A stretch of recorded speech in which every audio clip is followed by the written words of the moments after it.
महाराष्ट्र नवनिर्माण सेनेचे प्रमुख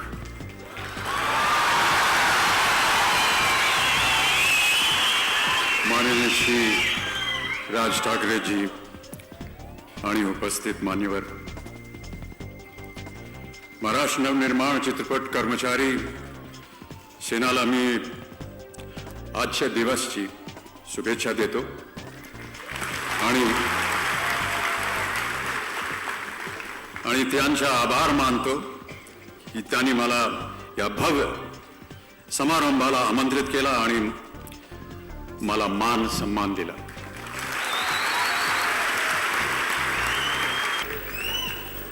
हृदय से आप सबको मैं अपनी ओर से धन्यवाद देना चाहता हूं।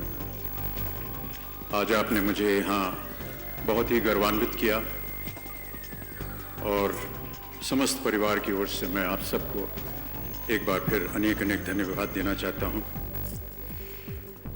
भारतीय सिनेमा को 100 वर्ष पूरे हो गए और जैसा कि अभी आपको मेरे से पूर्व वक्ता ने सब बताया कि पहली फिल्म 1913 में बनी थी दादा साहब फाल्के के हाथों, और इन 100 वर्षों में भारतीय सिनेमा में बड़ी प्रगति की।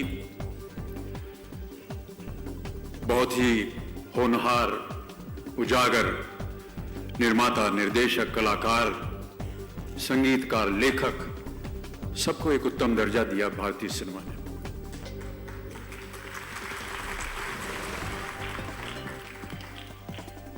लेकिन मेरा ऐसा मानना है कि जिन लोगों की वजह से ये महान हस्तियां बनी, जो लोग पर्दे के पीछे काम करते हैं, जिनका कभी नाम नहीं वर्णन होता, जिनको कभी देखा नहीं जाता, जिनकी व्याख्या नहीं होती कभी, उन लोगों को आज महाराष्ट्र नवनिर्माण चित्रपट सेना ने सम्मानित किया है, सम्मान दिया है। इसके लिए मैं उन्हें धन्यवाद देता हूं।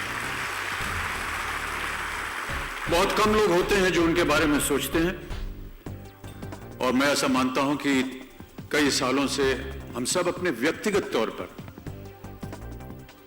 ये जो कर्मचारी हैं जो नेपथ्य में काम करते हैं, व्यक्तिगत तौर पे हम इनकी सहायता करते रहते हैं, लेकिन कभी भी ऐसा कोई संगठन नहीं बना जो इनकी देखभाल कर सके।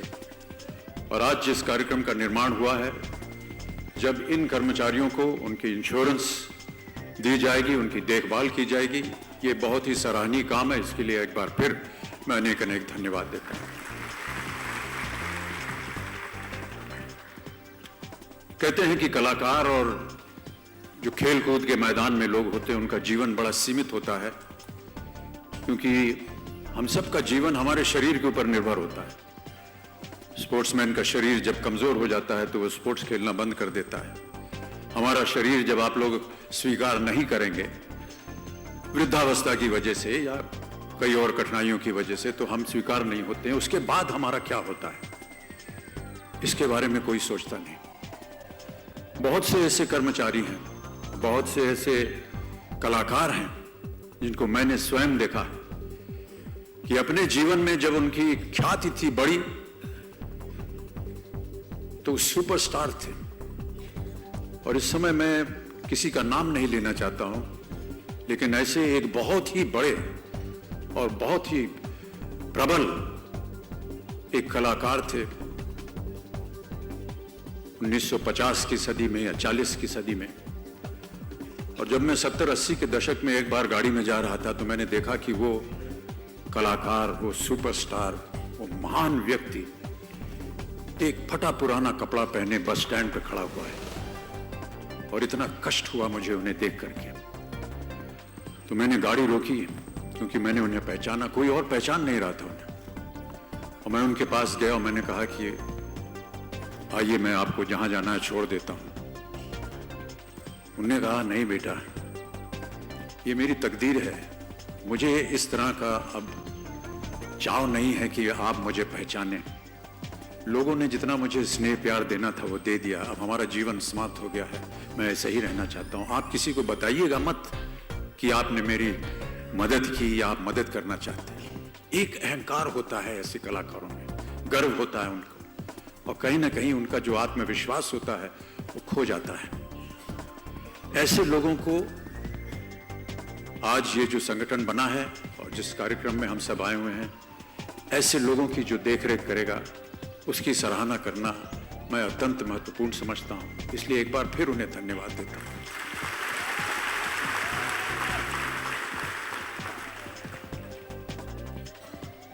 भारतीय सिनेमा के 100 वर्ष हो गए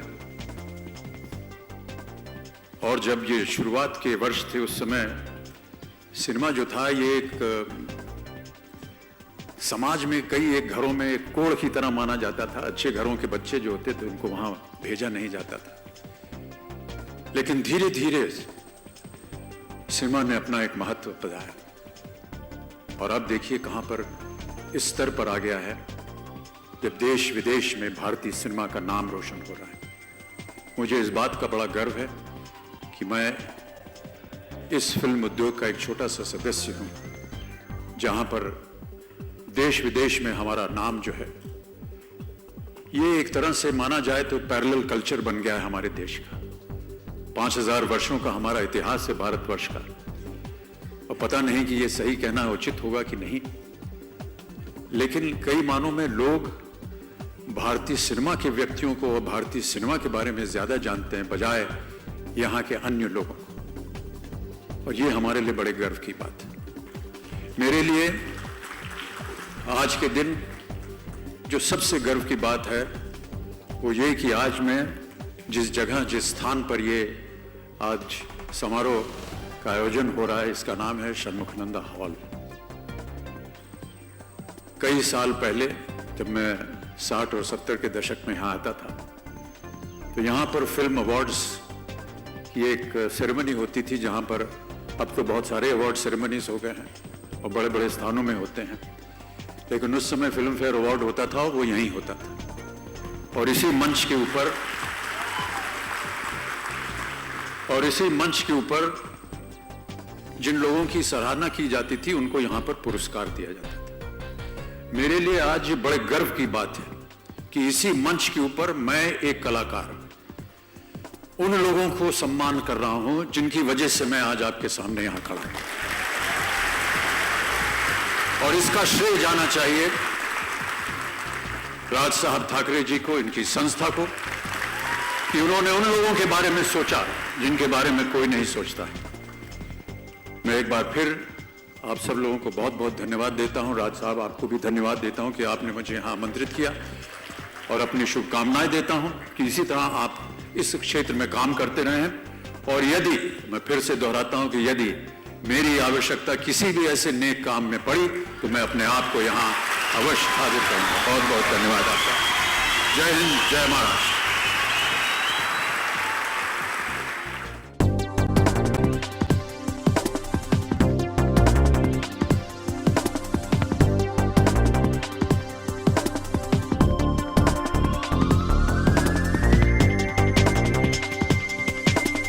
मान्यवर, वरती गेलेला माईक पहिला खालती आणला। त्या उंचीवरून बोलायची आपल्याला सवय नाही।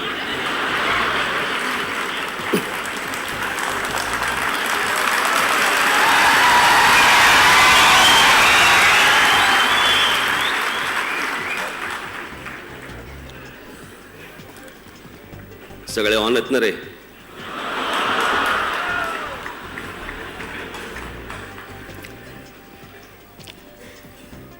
खरं तर अमेय आणि शालिनीने पहिले ते अमितजींकडे गेले, अमिताभजींकडे गेले आणि त्यांना सगळी ही गोष्ट सांगितली। मी आता त्यांना ते सांगवतो आतमध्ये, आणि नंतर येऊन मला सांगितलं की असा असा एक कार्यक्रम आपण करायचं ठरवलंय।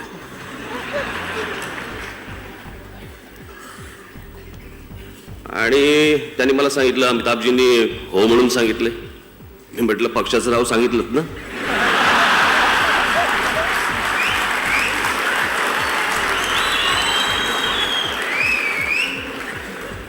त्या कार्यक्रमाला मी येणारे सांगितलंय का? हो सांगितलं। म्हटलं मग मला तर यावंच लागेल, का उद्या जर समजा असं काही घडलं असतं आणि समजा अमिताभजी इथे आले असते तर ये कहां आ गए हम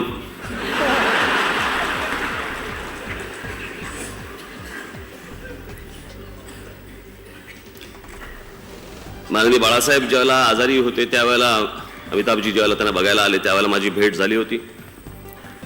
त्या दिवशी सचिन तेंडुलकरची जी पार्टी झाली त्याच्यामध्ये पण अमिताभजी आणि त्यांचं भाषण झाल्यावर माझं भाषण होतं. काय कमाल आहे. आणि माझ्यासमोर अमिताभजी सचिन वगैरे असे या बाजूला उभे.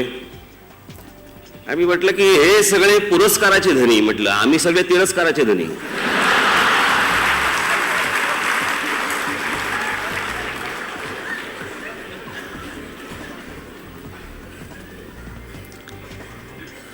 अमिताभजी आज या कार्यक्रमाला येत आहेत म्हटल्यानंतर मला अनेक पत्रकारांचे मला फोन आले. खरं की काय?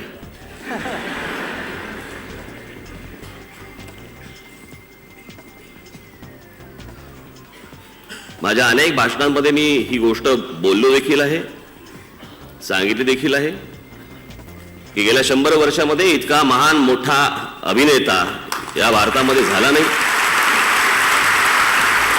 आणि परत होईल असं वाटत नाही.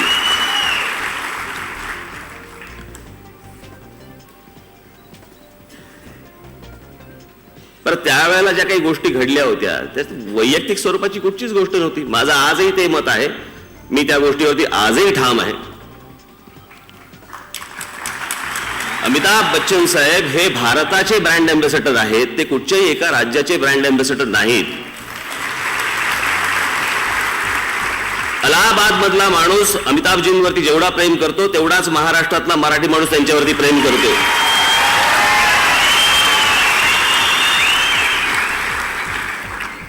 हा देश ज्यांच्यावरती प्रेम करतो, उद्या लता दीदी आहेत, सचिन तेंडुलकर आहेत, अमिताभ बच्चन साहेब आहेत, ही परमेश्वरांनी पाठवलेली माणसं.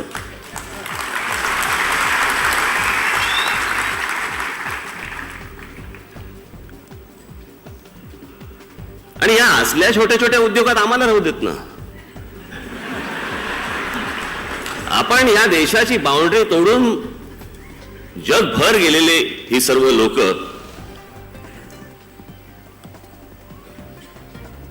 प्रत्येक माणूस आज अमिताभजींवरती प्रेम करतो. म्हणजे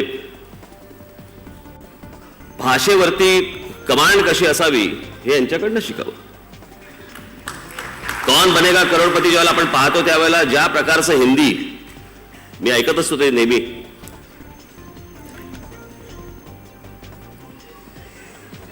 उत्तम हिंदी जर कोणाकडनं ऐकायचं, मी याच्या अगोदर ऐकलं होतं वाजपेयीजींचे,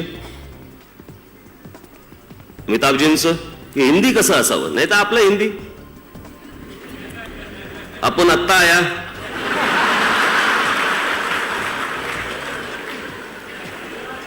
अगोदरचा नंतरचा कशाचा कशाला काही संबंध नाही, बोलत जायचं दे ठोकून.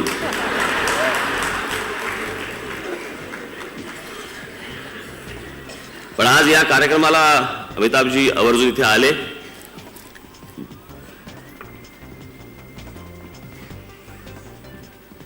मी खास करून त्यांचे आभार मानतो.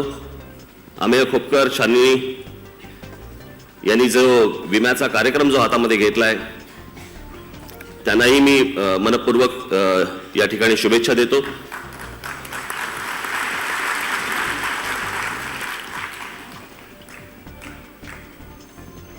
इतर गोष्टींवरती जरी मी ठाम असलो तरी ज्या काही गोष्टी होत्या त्याच्याबद्दल फक्त मी एकच सांगेन, झालं गेलं गंगेला मिळालं. ती गंगा देखील उत्तर प्रदेशमधनं वाहते. त्या गंगेवर देखील आमचं तितकंच प्रेम आहे.